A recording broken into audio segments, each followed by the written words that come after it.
Hello everyone, welcome back to my YouTube channel. तो चलिए इस वीडियो में हम लोग फिजिक्स का सिलेबस देख लेंगे कि फिजिक्स में क्या चीज़ें इंपॉर्टेंट है। देखिए कुछ चैप्टर इंपॉर्टेंट इसमें है। देखिए अगर फिजिक्स पूरी पढ़ी जाएगी कि फिजिक्स आपको तो ऐसा तो है नहीं कि फिजिक्स आपकी क्लास ओनली 12th पढ़ना है, क्लास 11th भी पढ़ना है, क्लास 12th भी पढ़ना है। तो दोनों कंप्लीट करने हैं, 11th क्लास की भी 12th क्लास की। तो देखिए आसान नहीं होगा कि फिजिक्स सब चीज़ें एकदम अच्छे से कवर करना है। अगर आपको बीएससी नर्सिंग का एंट्रेंस एग्ज़ाम देना है, बीएससी नर्सिंग का हो गया, या फिर आपको पैरामेडिकल का एंट्रेंस एग्ज़ाम देना है, तो आप आसानी से ये समझिए कि ये आप सिलेबस कवर कर सकते हैं और अच्छे नंबर गेन कर लेंगे। जैसे 40 क्वेश्चन आपका अटल बिहारी वाजपेयी मेडिकल यूनिवर्सिटी में पूछा जाएगा बीएससी नर्सिंग या पैरामेडिकल कोर्स के लिए, तो वहाँ पे आप 30+ क्वेश्चन सही कर सकते हैं। लेकिन वही है, ज़्यादातर यहाँ पे थ्योरी पोर्शन से क्वेश्चन पूछे जाते हैं। ये अगर मान लीजिए कि 40 क्वेश्चन यहाँ पे पूछे जाते हैं, तो 40 क्वेश्चन में आपका लगभग समथिंग में मान के चलिए 30 या 32 क्वेश्चन आपके थ्योरी से बेस पे रहते हैं। 8 या 9 क्वेश्चन मान के चलिए कि आपके फार्मूला बेस पे क्वेश्चन आते हैं। 8, 9, 10 क्वेश्चन मान के चलिए फार्मूला बेस पे, वो भी फार्मूला बेस पे डायरेक्ट फार्मूला रखेंगे, क्वेश्चन सॉल्व हो जाता है। तो ज़्यादा क्वेश्चन सॉल्व करने की आवश्यकता नहीं है कि आप डीपली क्वेश्चन सॉल्व कर रहे हैं। हाँ, लेकिन आपको फार्मूला पता होना चाहिए कि कौन सा फार्मूला कहाँ पे लगता है, और फार्मूले से कॉन्सेप्ट भी क्लियर होते हैं। और चैप्टर चलिए हम लोग देखते हैं। जैसे देखिए first unit physics and measurement, यहाँ से क्वेश्चन 100% हर बार क्वेश्चन आते हैं, इस बार भी क्वेश्चन यहाँ से आएंगे ही। ज़्यादातर आपको यूनिट पढ़ना चाहिए इसमें, और यूनिट पढ़ने के साथ साथ आपको डायमेंशन क्वांटिटी आपको पता होना चाहिए। कौन सी वेक्टर क्वांटिटी है, कौन सी स्केलर क्वांटिटी, ये चीज़ें पता होनी चाहिए। सिग्निफिकेंट फिगर पढ़ सकते हैं, तो 3 चीज़ इसमें आप पढ़ सकते हैं। नेक्स्ट में देखिए काइनामेटिक्स में भी यहाँ चीज़ें, काइनामेटिक्स यहाँ देखिए स्केलर एंड वेक्टर क्वांटिटी है। तो ये स्केलर क्वांटिटी कौन सी होती है, वेक्टर क्वांटिटी कौन सी होती है। यहाँ पे तो डायमेंशन, आप डायमेंशन जरूर पढ़ के जाएंगे। किसका क्या डायमेंशन, फोर्स का डायमेंशन क्या होता है, फिर टार्क का, फिर मोमेंटम का, ये सब डायमेंशन से रिलेटेड वीडियो बनी हुई है, जाके आप जो स्टूडेंट देख रहे हैं देखिए।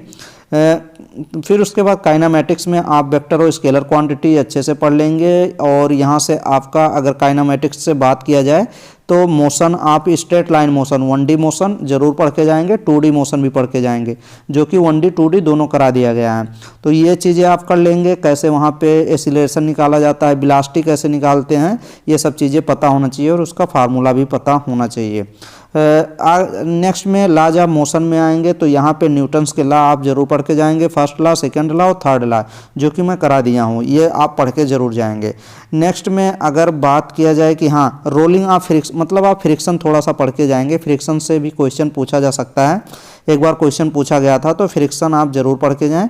नेक्स्ट में वर्क, एनर्जी एंड पावर, देखिए वर्क कार्य और ऊर्जा और शक्ति, या इसका फार्मूला पावर कैसे निकालते हैं, एनर्जी कैसे निकाला जाता है, वर्क कैसे निकाला जाता है, तो यहाँ से क्वेश्चन आने की संभावना है। तो आप ये आप अच्छे से देख के जाएंगे, तो ये चीज़ हो जाएगा। फिर उसके बाद नेक्स्ट में आप जो यूनिट नंबर देखिए, यूनिट नंबर 5 नंबर यूनिट है, इसमें रोटेशनल मोशन में आपका देखिए क्या चीज़ पढ़ के जा सकते हैं। यहाँ पे टार्क पढ़ के जाइए, फोर्स, मोमेंट आप फोर्स पढ़ लीजिए, टार्क पढ़ लीजिए, एंगुलर मोमेंटम पढ़ लीजिए।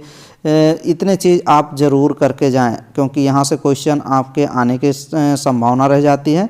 मोमेंट ऑफ इनर्शिया कहीं पे होगा, वो भी ज़रूर पढ़ लीजिएगा, मोमेंट ऑफ इनर्शिया। तो ये चीज़ हो जाएगा। फिर नेक्स्ट में आपका ग्रेविटेशन आएगा। ग्रेविटेशन में कुछ चीज़ें हटाई गई हैं, कुछ चीज़ें अभी भी हैं। ग्रेविटेशन चैप्टर इंपॉर्टेंट भी है, यहाँ से क्वेश्चन पूछे ही जाएंगे, हर बार पूछे जाते हैं, इस बार भी पूछे जाएंगे।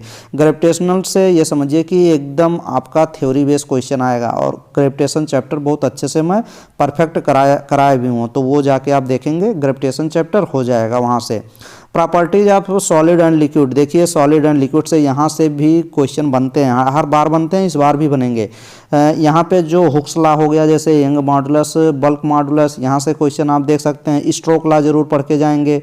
फिर उसके बाद इसमें जितने लॉ है ना, सरफेस टेंशन क्या है, बबल्स क्या हैं, फिर उसके बाद आप जाएंगे कैलोरीमेट्री के बारे में पढ़िए, कंडक्शन, कन्वेक्शन, रेडिएशन, ये तीनों चीज़ क्या चीज़ें होती हैं, हीट ट्रांसफ़र के मेथड हैं ये, कंडक्शन, कन्वेक्शन और रेडिएशन, ये जरूर पढ़ के जाइएगा, ये केमिस्ट्री में भी काम लग जाता है। तो ये तीनों हम क्लियर भी कर देंगे अभी जल्द से जल्द वीडियो में। इसमें टर्मिनल वेलोसिटी, हुक्स लॉ, ये सब चीज़ें पढ़ा दी गई हैं, तो जाइए और वीडियो देखिए।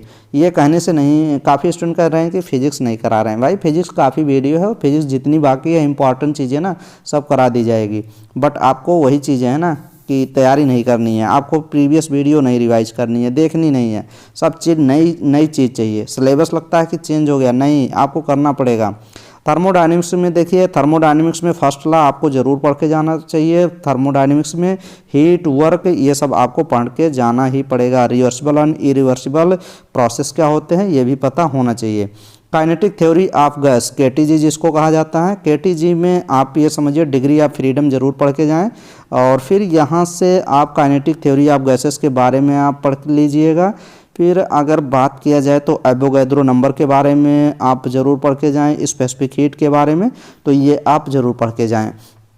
ऑसिलेशन एंड वेव में देखिए, ऑसिलेशन एंड वेव में आपको सिंपल पेंडुलम थोड़ा सा देख लेना चाहिए, फ्रीक्वेंसी देख लेना चाहिए, टाइम पीरियड कैसे निकाला जाता है, फ्रीक्वेंसी कैसे निकाली जाती हैं, और काइनेटिक एनर्जी हाफ mv² कहीं होगा वो ज़रूर देखिएगा। काइनेटिक एंड पोटेंशियल एनर्जी, यहाँ से क्वेश्चन पिछली बार भी आए थे कि काइनेटिक एनर्जी बताइए, हाफ mv² फार्मूला लगाए थे स्टूडेंट, और एकदम सिंपल था, निकल गया था, कोई दिक्कत ही नहीं हुई थी। और लॉन्गिट्यूडनल एंड ट्रांसवर्स वेव आप ज़रूर पढ़ के जाएंगे कि लॉन्गिट्यूडनल वेव क्या होती है, ट्रांसवर्स वेव क्या होती हैं, ये ज़रूर दोनों पढ़ के जाएंगे। तो यहाँ से क्वेश्चन पूछा भी जाएगा और पूछा भी गया है। इलेक्ट्रोस्टैटिक्स की अगर बात किया जाए तो इलेक्ट्रोस्टैटिक्स में कूलॉम्स लॉ आप ज़रूर पढ़ के जाएंगे, ये तो छोड़ के जा ही नहीं सकते।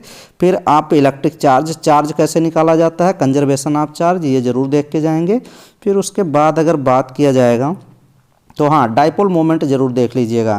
तो ये इतने आप टॉपिक, आप जितने टॉपिक मैं बता रहा हूँ इतने टॉपिक आप लिख सकते हैं कहीं पे, या आप स्क्रीनशॉट ले सकते हैं, कुछ भी करिए लेकिन पढ़िए ज़रूर। देखिए इलेक्ट्रिक फ्लक्स के बारे में गॉस लॉ आप ज़रूर पढ़ के जाएंगे, गॉस लॉ आप देख लेंगे। फिर उसके बाद अगर बात किया जाए गॉस लॉ के बारे में, फिर यहाँ पे देखेंगे गॉस लॉ डाइपोल के बारे में देख लेंगे। फिर यहाँ पे आएंगे कंडक्टर ऑफ इंसुलेटर के बारे में ज़रूर पढ़ लेंगे, पोलराइजेशन के बारे में, कैपेसिटेंस के बारे में, कैपेसिटेंस में कौन सी सीरीज और पैरेलल दोनों अच्छे से पढ़ के जाएंगे, यहाँ से क्वेश्चन पूछा जा सकता है। कैपेसिटर के बारे में भाई पढ़ के जाना ही है।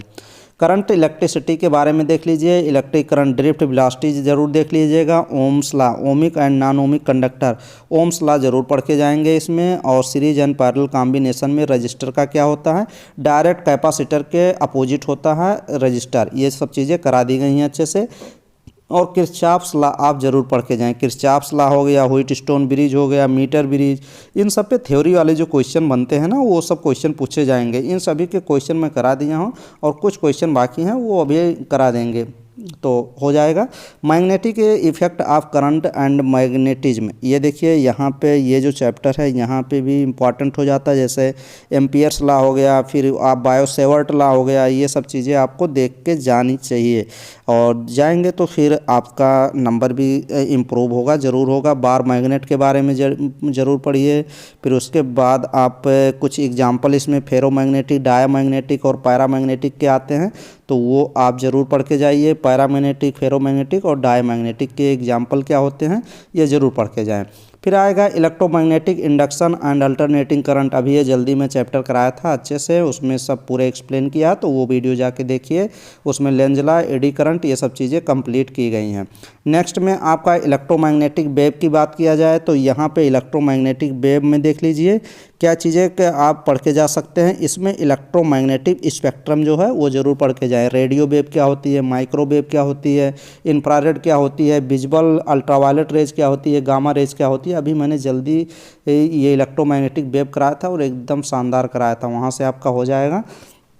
नेक्स्ट यूनिट आपका ये देखिए ऑप्टिक्स, ऑप्टिक्स से क्वेश्चन तो आता ही है भाई, ऑप्टिक्स में आप तो पढ़ के जाएंगे ही।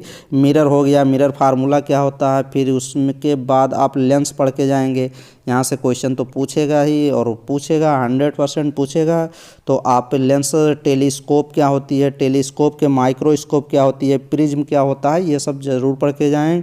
और हाइजीन प्रिंसिपल आप ज़रूर पढ़ के जाएँ। वेव ऑप्टिक्स तो पढ़ के जाना ही है, हाइजीन, डबल स्लिट एक्सपेरिमेंट, ये सब एक बार। पोलराइजेशन क्या होता है, ये वेवस्टर लॉ क्या होती हैं, ये ज़रूर पढ़ के जाएँ। तो हाइजीन के ये देखिए हाइजीन्स जो हाइजीन्स प्रिंसिपल है वो जरूर पढ़ के जाएँ। Dual nature of matter and radiation जो यूनिट नंबर 17 है, इसमें आप डुअल नेचर में फोटो इलेक्ट्रिक इक्वेशन वाले जहाँ से क्वेश्चन पूछे जाते हैं, फोटो इलेक्ट्रिक इक्वेशन वो जरूर पढ़ के जाएँ। Wave nature of particle, de Broglie, ये 3-4 टॉपिक यहाँ से कवर कर लेंगे। नेक्स्ट में एटम्स एंड न्यूक्लियाई, अब काफ़ी स्टूडेंट कर रहे हैं तो ये तो सभी पढ़ना है भाई। इसमें देखिए चैप्टर में मैं बता रहा हूँ क्या क्या इंपॉर्टेंट है, वो पढ़ना ही है। इसमें कोई ये नहीं कि पढ़ना नहीं है, काफ़ी है, ज़्यादा है, ये सब नहीं चलेगा। पढ़ना है तो पढ़ना है। ये देखिए एटम्स एंड न्यूक्लियाई में अल्फा पार्टिकल क्या होते हैं, ये देखिए रदरफोर्ड मॉडल आप पढ़ के जाएंगे, बोहर मॉडल, ये सब चीज़ें अभी मैं जल्दी कराया था केमिस्ट्री में। तो केमिस्ट्री में अगर कर लिए हैं तो फिजिक्स में हो जाएगा, अगर फिजिक्स में कर लिए हैं तो केमिस्ट्री में हो जाएगा। तो उसी लेवल को लेके कराया गया है, तो आप कर लेंगे आसानी से। ये सब चीज़ें मैं आसानी से कवर किया हूँ, यहाँ से क्वेश्चन 100% आएंगे ही तो आएंगे। ये देखिए unit number 19 electronic device. Electronic device में आप ज़्यादा इसमें नहीं, लेकिन हाँ जेनर डायोड क्या होता है ये ज़रूर पढ़ लीजिए। फिर उसके बाद लॉजिक गेट के बारे में ज़रूर पढ़ लीजिए कि आर गेट क्या होता है, and gate, not gate, nand gate. ये थोड़ा सिलेबस से रिड्यूस किया गया है, लेकिन आप एक बार ज़रूर देख लेंगे तो मज़ा आ जाएगा। क्वेश्चन आएंगे ही तो क्वेश्चन 100% आएंगे। ऐसा नहीं है कि क्वेश्चन जो सिलेबस से नीट के अकॉर्डिंग रिड्यूस हुआ वहाँ से नहीं आएंगे, 100% आएंगे, क्योंकि वो बेसिक क्वेश्चन लेते हैं। तो ये सब नहीं देखते किस चैप्टर से लिया गया है, वो ऐसा क्वेश्चन कवर करने की कोशिश करते हैं कि एक क्वेश्चन लिया जाए, वो 2-3 टॉपिक 2-3 चैप्टर को कवर करे, तो वो आप करके जाएंगे। नेक्स्ट में यूनिट नंबर देखिए 20 जो एक्सपेरिमेंटल स्किल है, यहाँ से भी क्वेश्चन पूछा जाता है। तो यहाँ पे आप हेडिंग लिख सकते हैं जो यहाँ से क्वेश्चन कुछ पूछे ही जाते हैं। जैसे बात किया जाए यहाँ पे देखिए मीटर स्केल यहाँ पे दिया, यंग मॉडल से ये ज़रूर आप कर ही लेंगे, ये तो मैं बता ही दिया था। फिर उसके बाद अगर बात करेंगे तो आप थोड़ा सा इसमें देखिए, इसमें लिक्विड के बारे में थोड़ा सा पढ़ लीजिएगा। ओम्स लॉ मैंने बता ही दिया था। हाँ, ये कॉन्वेक्स, ये देखिए फोकल लेंथ, कॉन्वेक्स और कॉनकेव और कॉन्वेक्स लेंस। एक क्वेश्चन वो आता है जो कौन सा लेंस यूज किया जाता है कौन सी आंखों की बीमारियां में, हाइपरमेट्रोपिया, वो वाले क्वेश्चन जरूर आते हैं। वो वाले मैं बहुत अच्छे से कराया हूँ, वो जाके देखेंगे तो समझ में चीज़ें आएंगी। पीएन जंक्शन आप जरूर देख लीजिएगा, सेमीकंडक्टर में है, वहाँ से उसको रिड्यूस किया गया, लेकिन क्वेश्चन पूछा जाता है। फिर उसके बाद एलईडी क्या होती है, डायोड क्या होता है, रजिस्टर क्या होती है, कैपेसिटर क्या होता है, ये सब आप जरूर, छोटे छोटे क्वेश्चन यहाँ से बनते हैं तो बन सकते हैं, तो ये ज़रूर देख लीजिएगा। इतना टॉपिक पूरा आप कवर करिए। नेक्स्ट वीडियो में हम लोग फिजिक्स देख लेंगे और बायोलॉजी देख लेंगे, ऐसे सब चीज़ें इंपॉर्टेंट बताई जाएंगी। इसके पहले एक इंपॉर्टेंट वीडियो बताई गई थी कि सिलेबस आप वो देख लिए होंगे, नर्सिंग एप्टीट्यूड की बताई गई थी। तो ऐसे ऐसे करके सब कुछ चीज़ें बता दी जाएंगी, लेकिन आप लोग पढ़ते रहिए। और जो भी स्टूडेंट सिलेक्शन लेना चाहते हैं आप इसी चैनल पे physics, chemistry, biology, nursing aptitude, GK पूरी कर सकते हैं। एकदम शानदार तरीके से कराई जा रही है। तो आप एक बार अगर पहली बार इस वीडियो को देख रहे हैं तो इसी चैनल पे जाके 10 से 20 वीडियो देखें, आइडिया लग जाएगा कि आप इस चैनल के थ्रू तैयारी कर सकते हैं कि नहीं, समझ में चीज़ें आ रही हैं कि नहीं। जहाँ से आप तैयारी कर रहे हैं या नहीं कर रहे हैं तो आप को अच्छा लगता है तो आप इस चैनल के थ्रू तैयारी कर सकते हैं। तो चलिए डिस्क्रिप्शन बॉक्स में आपको कुछ वीडियो की लिंक प्रोवाइड कर दी जाएगी और जाके उस वीडियो को रिवाइज करें। Thank you.